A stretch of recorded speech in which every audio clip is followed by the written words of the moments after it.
تحدثتم عن تنظيم الدولة كونه غير إسلامي،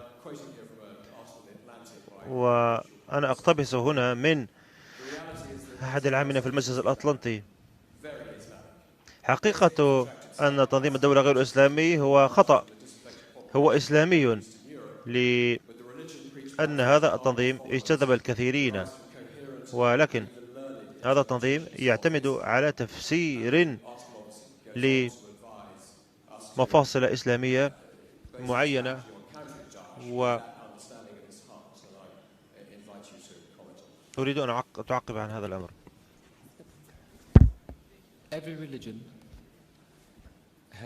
كل ديانة لديها مرضى نفسيين ولديها شاذين يحاولون أن يختطفونها. الKKK تعتمد على الصليب، وهي تقوم بما تقوم به وفقا لتعليم المسيح حسب زعمهم. يعدمون الناس الأفارقة. هل يمكن أن نقول أن الKKK هي منظمة مسيحية؟ هنالك مجموعات أخرى يمكن الإشارة إليها. هنالك الكثير من الفضائح التي ارتكبت باسم الدين، وثمة أشخاص أيضا في الديانة اليهودية ليس لديهم لا ناقة ولا جمل فيما يخص اليهودية. هنالك أيضا هندوس لا يعنون الهندوسية. ما قاله هذا الشخص أمر سخيف. القرآن يقول لكم دينكم ولي دين، وأنت حر لمزاولة ديانتك وأنا حر لمزاولة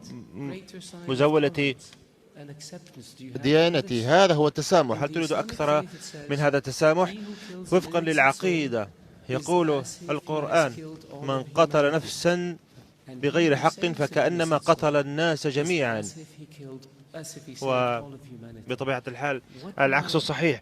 وهذه أمثلة تراحم، أمثلة عطف، وأمثلة رحمة. إذا ما نظرت إلى داعش وتقول أن هذا موجود في الكتاب المقدس، هل يقول كتابكم المقدس العين بالعين والسن بالسن؟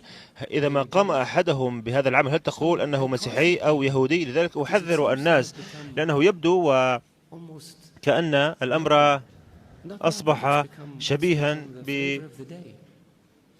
بمذاق اليوم.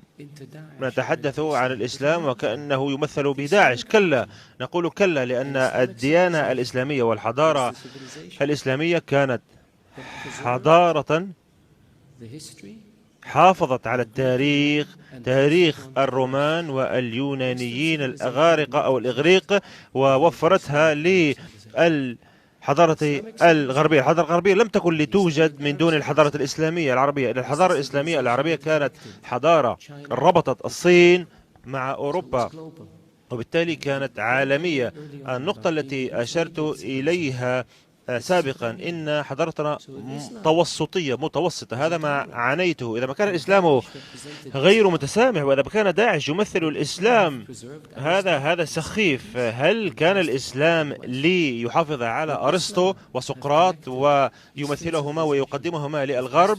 هل كان الإسلام ليربط بين الشرق والغرب؟ بالطبع كلا. لذلك أحثكم جميعا لكي تكونوا حذرين عندما تعمموا في تعقيباتكم أو تقبلوا التعميمات التي ليس لديها أصل في الديانة الإسلامية.